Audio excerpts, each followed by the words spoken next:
নমস্কাৰ সকলোকে পুনৰবাৰ মোৰ চেনেললৈ স্বাগতম জনাই লৈ আহিছোঁ আজিৰ দিনটো ৰাশিফল। আজি হৈছে 12 মাৰ্চ 2026 অসমীয়া 27 ফাগুন বৃহস্পতিবাৰ। আজি সূৰ্যোদয় সময় পুৱা 5:23 আৰু সূৰ্যাস্ত সময় 5:17।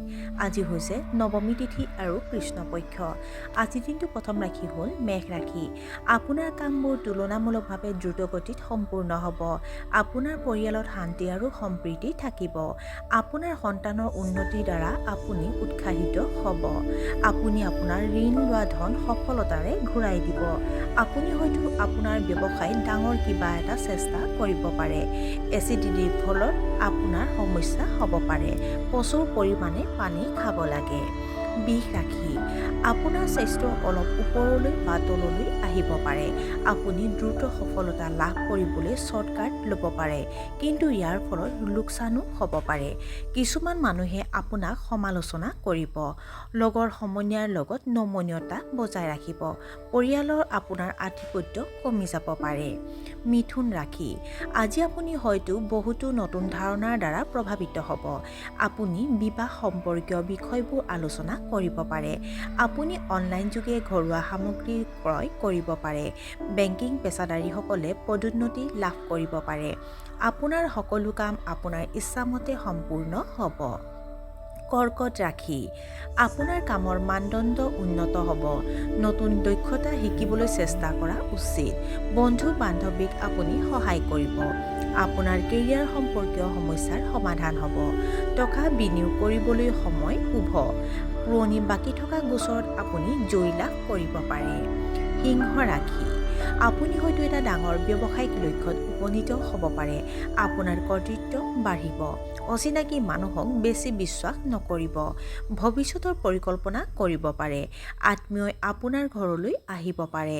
আপোনাৰ বৈবাহিক সম্পৰ্ক আনন্দময় হ'ব। কন্যা ৰাশি। নিজৰ নীতিৰ লগত আপোচ কৰা উচিত নহয়। ল'ৰা-ছোৱালীৰ লগত কিছুমান গুৰুতৰ বিষয় আলোচনা কৰিব পাৰে। আপোনাৰ বৈবাহিক সম্পৰ্ক আনন্দময় হ'ব। আপুনি আপোনাৰ কামৰ সবিশেষত গুৰুত্ব দিব।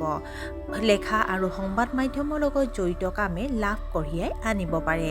আপোনাৰ মানসিক চাপ কমি যাব। তুলা ৰাশি। অসাৰ কামত সময় নষ্ট নকৰিব। ডায়েবেটিছ ৰোগীয়ে নিজৰ খাদ্যাভ্যাসৰ প্ৰতি গুৰুত্ব দিব লাগে।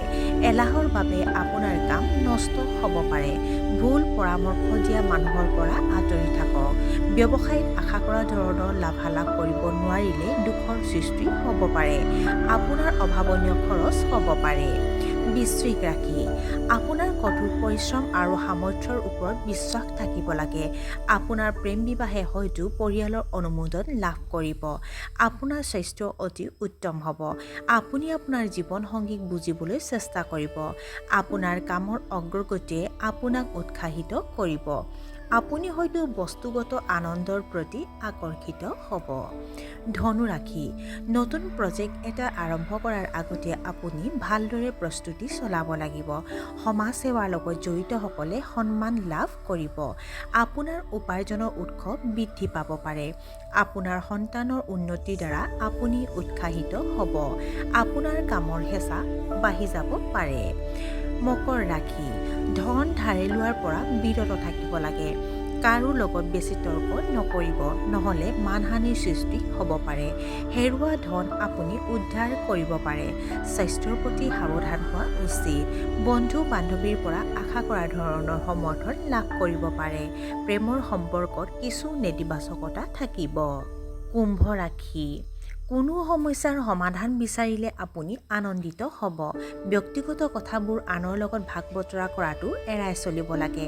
কৰ্মক্ষেত্ৰত পৰিস্থিতি আপোনাৰ বাবে শুভ হ'ব। আপুনি নতুন বাহন ক্ৰয় কৰাৰ কথা চিন্তা কৰিব পাৰে। আনৰ ওপৰত বেছি নিৰ্ভৰশীল হোৱাটো ভাল কথা নহয়। আৰু আজিৰ দিনটোৰ শেষৰ ৰাশিটো হ'ল মীন ৰাশি। আজি আপোনাৰ কামৰ মানদণ্ডৰ ওপৰত আস্থা থাকিব লাগে। আয় আৰু ব্যয়ৰ মাজত ভাৰসাম্য থাকিব।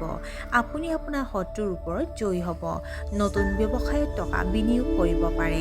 আপোনাৰ সামাজিক ভাৱমূৰ্তি অতি উত্তম হ'ব। আপুনি হয়তো আপোনাৰ জীৱন সংগীৰ সৈতে ভ্ৰমণলৈ যাব পাৰে। আৰু আজিৰ দিনটোৰ ৰাশিফল ইমানতে অন্ত পৰিছে। আশা কৰোঁ আপোনালোক প্ৰত্যেকৰে আজিৰ দিনটো সুন্দৰ হওক। ধন্যবাদ।